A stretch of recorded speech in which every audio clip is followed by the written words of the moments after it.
ഇന്ന് നമുക്ക് പഴം കൊണ്ട് തയ്യാറാക്കാൻ പറ്റിയൊരു കേക്ക് റെസിപ്പി ആയിട്ടാണ് ഇന്ന് വന്നിട്ടുള്ളത്. അതിനു വേണ്ടി നല്ല പഴുത്ത പഴം തൊലി കളഞ്ഞെടുത്ത് മിക്സിയുടെ ജാറിലേക്ക് ഇട്ട് കൊടുക്കാം. ഇനി ഇതിലേക്ക് അര കപ്പ് പഞ്ചസാര ചേർത്ത് കൊടുക്കാം. ഒരു നുള്ളു ഉപ്പ്, 3 ഏലക്കായ, 1 ഗ്ലാസ് വെള്ളവും ചേർത്ത് അരച്ചെടുക്കാം. അരച്ചെടുത്തിട്ടുണ്ട്. അതൊരു പാത്രത്തിലേക്ക് ഒഴിച്ചു കൊടുക്കാം.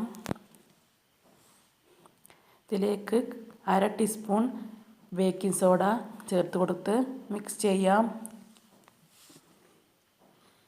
നന്നായി ഇളക്കി കൊടുത്ത്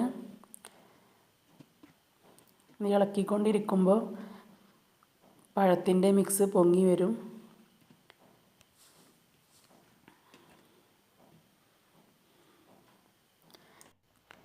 ഇനി ഇതിലേക്ക് 1 കപ്പ് റവ ചേർത്ത് കൊടുക്കാം.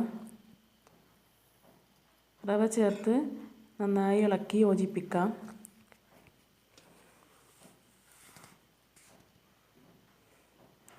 എല്ലാ ഭാഗത്തേക്കും എത്തുന്ന രീതിയിൽ ഇളക്കി യോജിപ്പിച്ച്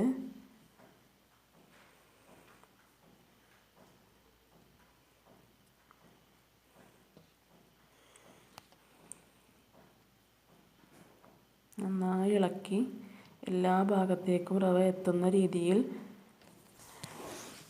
ബാറ്റർ തയ്യാറാക്കാം. അതിലേക്ക് 1/2 കപ്പ് റവ ചേർത്ത് കൊടുക്കാം. തേങ്ങ ചേർത്ത ശേഷം അത് ഇളക്കി യോജിപ്പിക്കാം.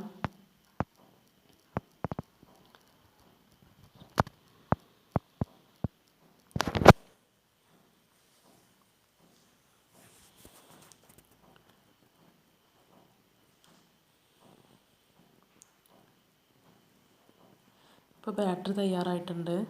ഇതുപോലെ ആയിരിക്കണം ബാറ്ററിൻ്റെ ഒരു പരുവം. ഇനി ഒരു ചട്ടി വെച്ച് അതിലേക്ക് നെയ്യ് ഒഴിച്ച് അണ്ടിപ്പരിപ്പും മുന്തിരിയും വറുത്തെടുക്കാം.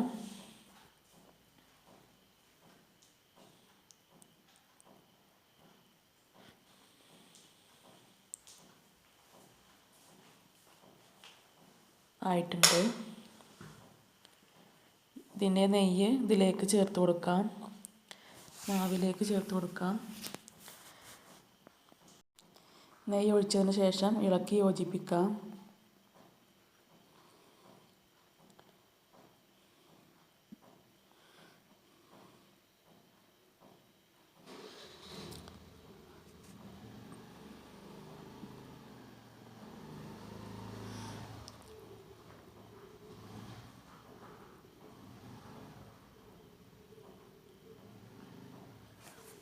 നന്നായി യോജിപ്പിച്ചെടുത്തിട്ടുണ്ട്.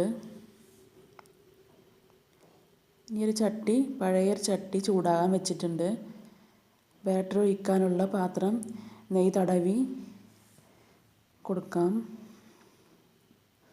നെയ്യ് തടവിയതിന് ശേഷം ബാറ്റർ ഇതിലേക്ക് ഒഴിച്ചു കൊടുക്കാം.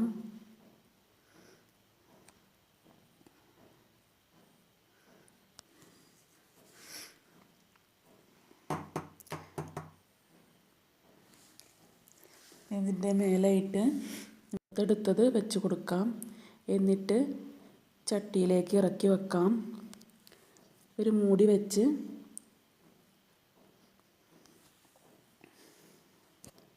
ബേക്ക് ചെയ്തെടുക്കാം.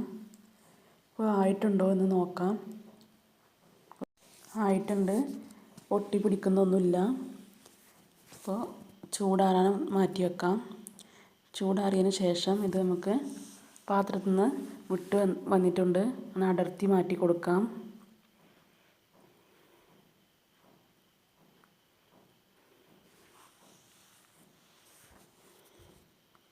അടിഭാഗം കരിഞ്ഞിട്ടൊന്നുമില്ല. നല്ല പെർഫെക്റ്റ് ആയിട്ടുണ്ട്. ഇതെല്ലാവർക്കും ഇഷ്ടപ്പെടും. എന്തായാലും ഒന്ന് ഉണ്ടാക്കി നോക്കൂ.